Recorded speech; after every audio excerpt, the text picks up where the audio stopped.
Hello all of you. Welcome to Grammar Granny. So this is the third part of figures of speech. Now in this video we will be doing synecdoche, euphemism, metonymy, litotes, climax, anticlimax, bathos and irony. Now all of these topics are a bit complex to understand. So I have explained it in a bit slower pace for you to get some time to grasp the concept. So without wasting any time, let's start the video. Synecdoche. Synecdoche is a form of figurative language in which a part of something is used to signify the whole of something. Okay, so the part of something is used to signify the whole of something. So this is done to make speaking easier, shorter, and more descriptive. So you can say more in short. Synecdoche is used in a more informal way. It's an informal way of speaking. It makes a sentence or a phrase sound more interesting or even poetic. So now we'll go through examples.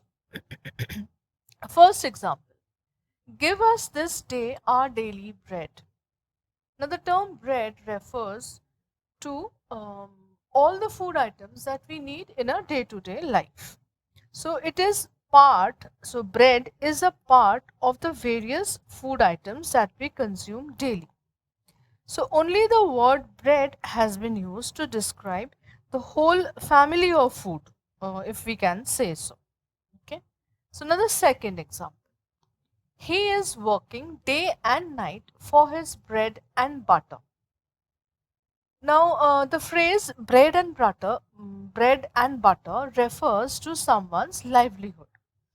And livelihood means the way a person earns money to make a living so as to secure the necessities of life.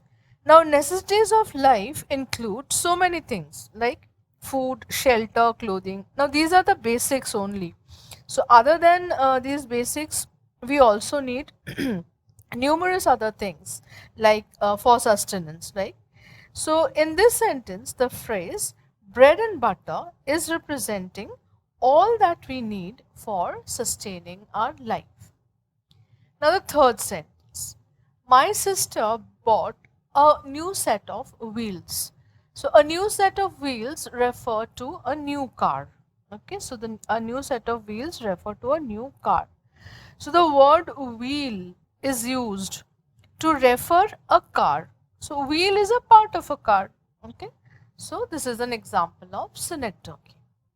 Next example: our top brass is a man of principle. The word brass is used to mean high ranking military official. Now, in this sentence, the person is referring to his or her senior who leads them in their workplace as brass.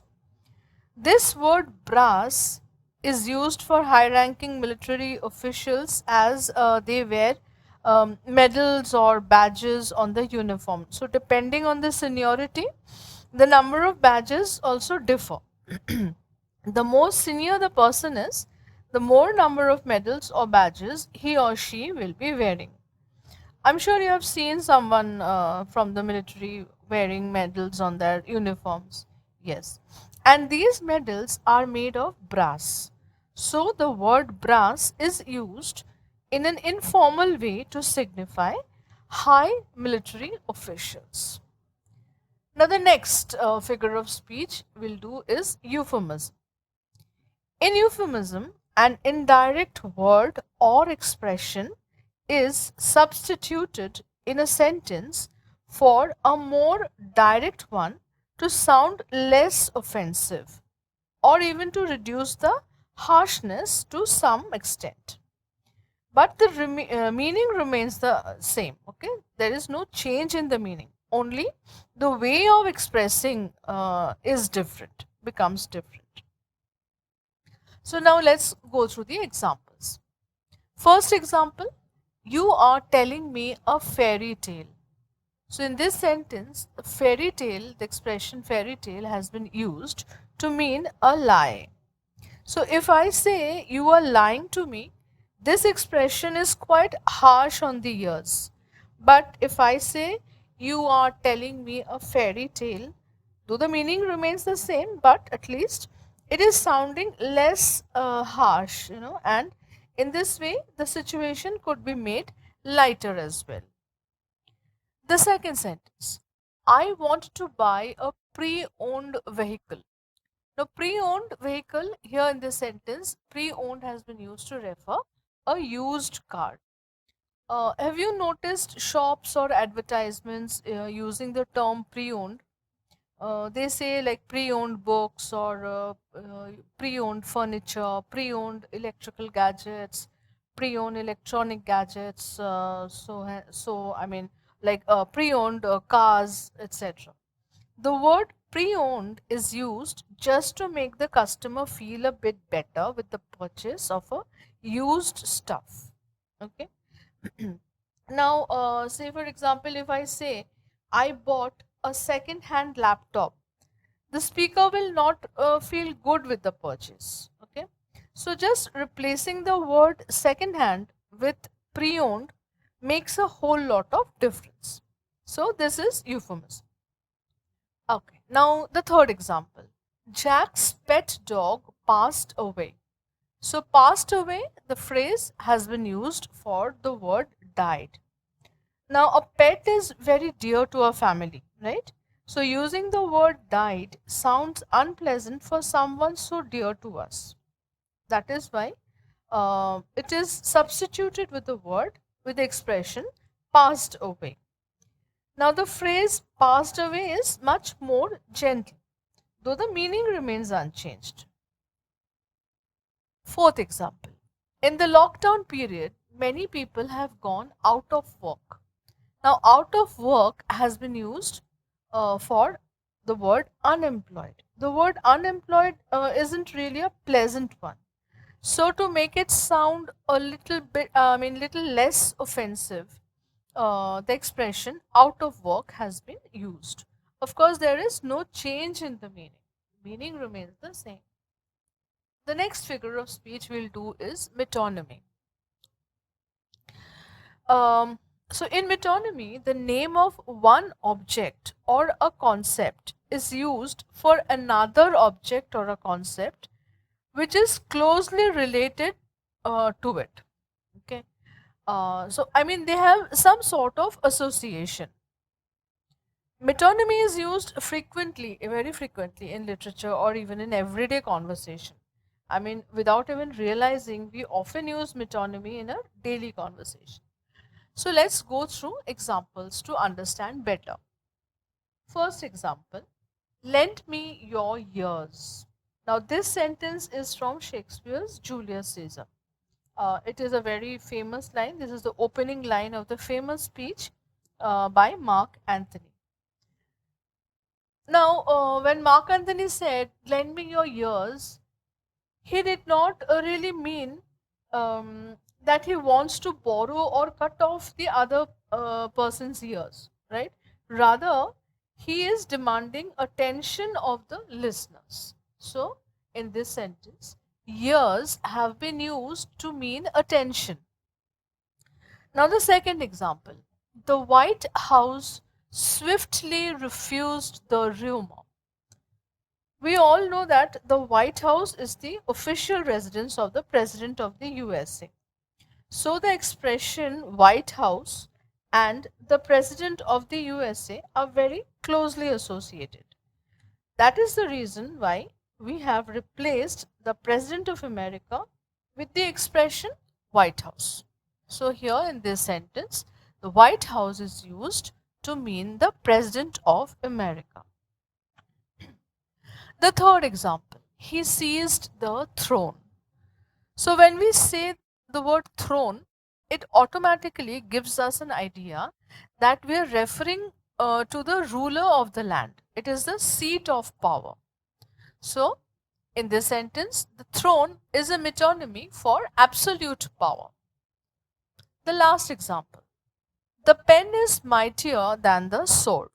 Now, in this sentence, if you have noticed, there are two metonyms, the pen and the sword.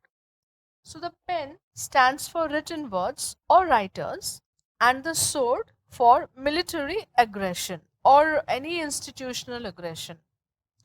So pen is associated with writers and sword or arms are associated with the military of the land. That is why we could use the word pen for written words and sword for military aggression. Now the next figure of speech that we'll be doing is litotes. Litotes is a figurative language used for emphasis in which a phrase uses negative words to express a positive assertion. Okay, so in litotes, a phrase uses negative words to express a positive assertion. So I'll elaborate on this. Please pay attention. Okay, so litotes are used deliberately. Okay, it is an understatement to make things seem less significant or less severe. Now, not bad. Okay, the expression not bad is a classic example of litotes. Both the words not and bad are negative words, right? But when they are placed together, the meaning turns positive. So when I say not bad, it means good, something good. So you can say that it is somewhat like arithmetic. When two negatives are multiplied, we get the answer we get is positive. So that way litotes work. So now let's see the examples to understand better.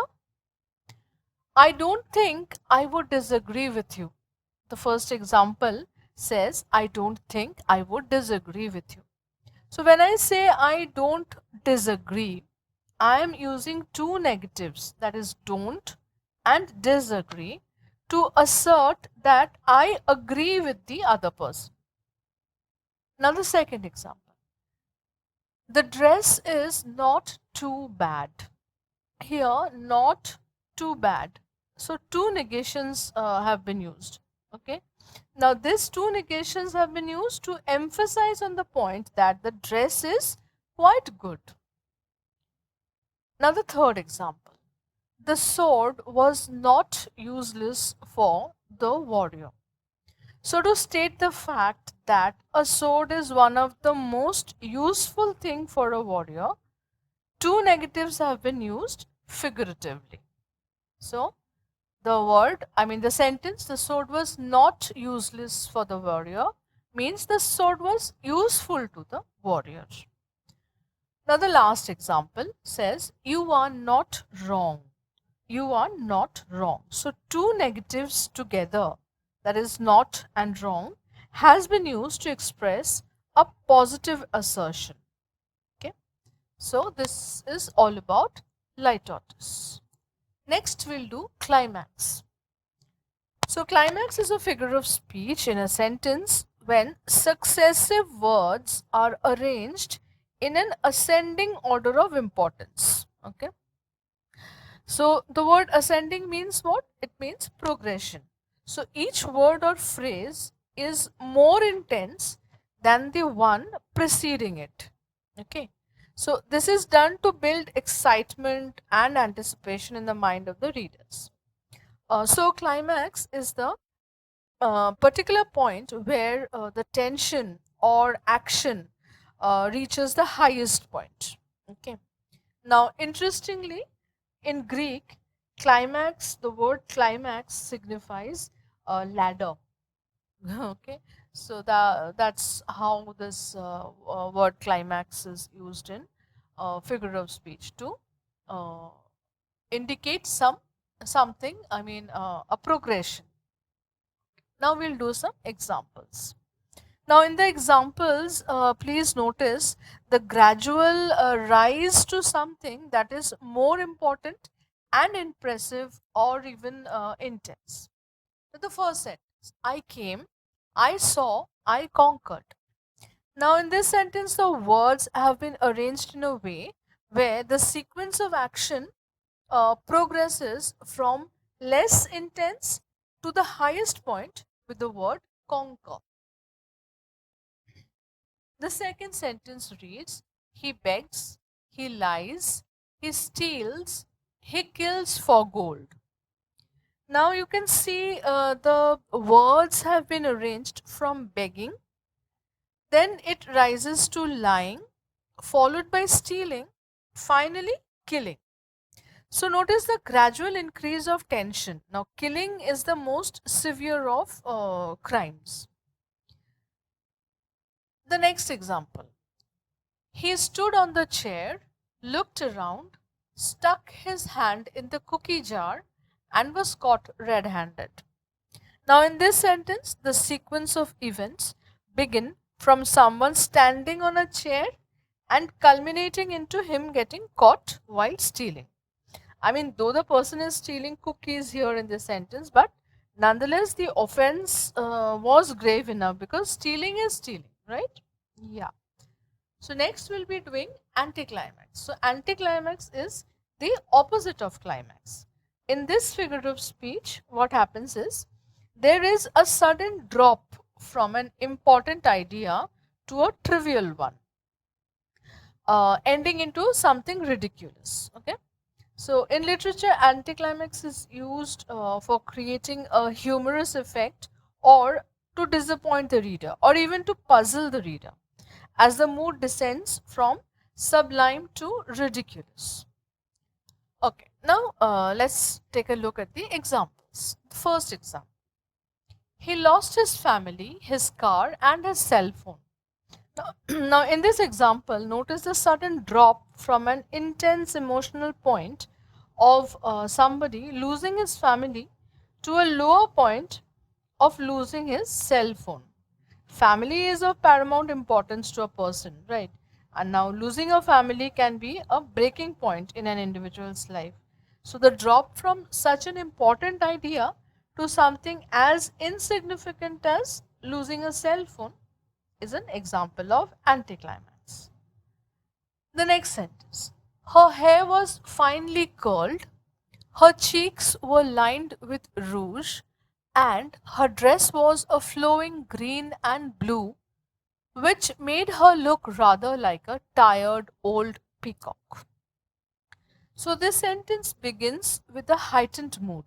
Okay, the readers start appreciating the appearance of the lady, but the end of the sentence comes as a disappointment when we get to know the person is actually looking unflattering. So the mood went from sublime to ridiculous.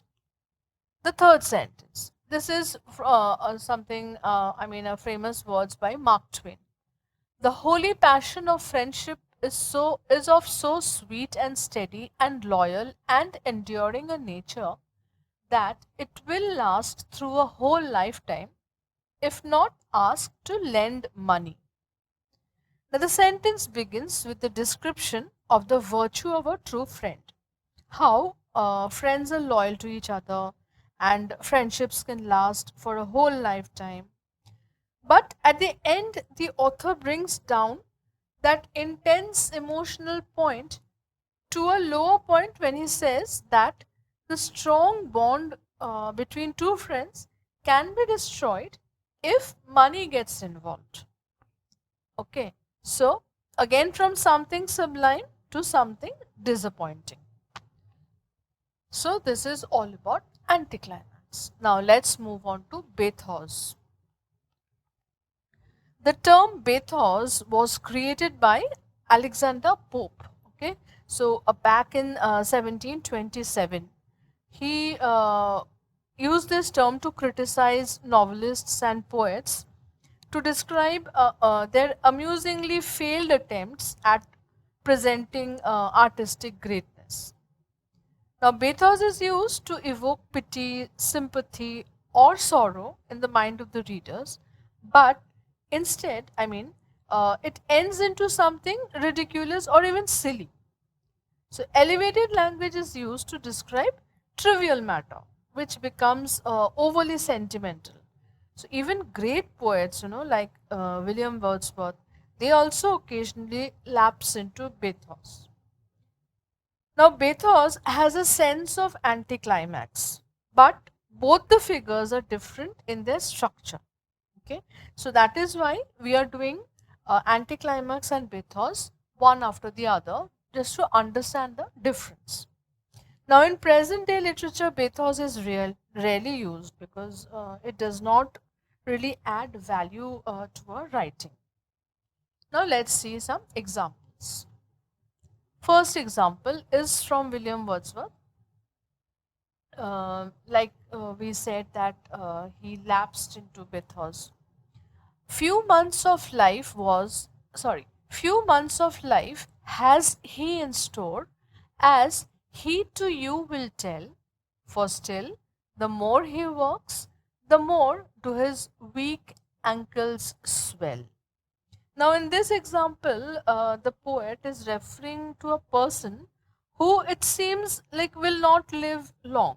Okay, but he has not stopped working in spite of facing many health problems. He is continuing. I mean, he is at his job. He is not bothered that his health is not doing well. The poet wanted to evoke a sense of pity for the person in the mind of the reader, but the use of the language makes it over sentimental and ridiculous. Okay. The second example. In the film, it is frightening to see the man in a gorilla suit with a diving helmet. Now, this sentence tries to use elevated language to describe something trivial. Now, in a film, an actor has worn a gorilla suit in an attempt to frighten the viewers, but as he is also wearing a diving helmet, the whole scene turns amusing instead of scary. So, the attempt was unsuccessful. So, the attempt to create a scary situation was unsuccessful, and it amounts to something farcical or absurd. Okay. Now let's do irony. In the figure of speech irony, the real meaning is concealed or contradicted. So we end up with words contradicting their actual meaning, or there is an inappropriateness between what is expected and what actually occurs. Irony is the most powerful device to be used in satire. So there are three types of irony: verbal irony, situational irony, and the third one is dramatic irony. We will understand them one by one with the help of examples. So, first, let's do verbal irony.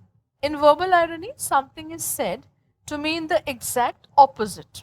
Okay, so the first sentence, that was a smart thing to do. Though I'm saying that the person has done something smart, but what I mean is just the opposite. I meant the person has done something foolish.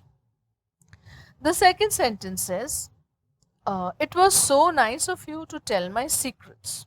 So, spilling out someone's secret is, of course, not nice, but mean, actually, right? To say the least, it's mean, it's something mean. So, I meant mean, but I said nice. So, these are examples of verbal irony. The second type of irony is situational irony. So, what happens is in situational irony, the opposite of what is expected happens. Now, let's read the example to understand it better. The local fire station has burnt to the ground. Now, this is an ironical situation because of all the places, a fire station should be the most safe from fire, isn't it? Such a place has burnt down to the ground. So, means fire has destroyed a fire station, a place meant to save people from fire hazards. So, this was an example of situational irony. Moving to dramatic irony. So, in dramatic irony, what happens is the reader or the audience is aware of something that is happening in the scene, but the characters in the story or in the film are not aware. Now, an example will help us to understand this better. So we will analyze an example from the play Romeo and Juliet. So in the play Romeo and Juliet, there is a scene where we see that Juliet is in deep sleep as she is under the influence of some kind of a drug. Now the audience, I mean the reader knows this, okay, but Romeo isn't aware of this. So to him, it appears that Juliet is dead. Now on this assumption, he kills himself. So this is an example of dramatic irony, as the reader is aware that Juliet is sleeping and not dead, but Romeo isn't aware, and he takes such a serious step as to kill his own self.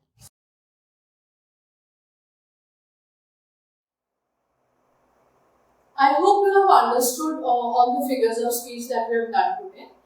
I will upload a worksheet for you to practice in my next video. Okay?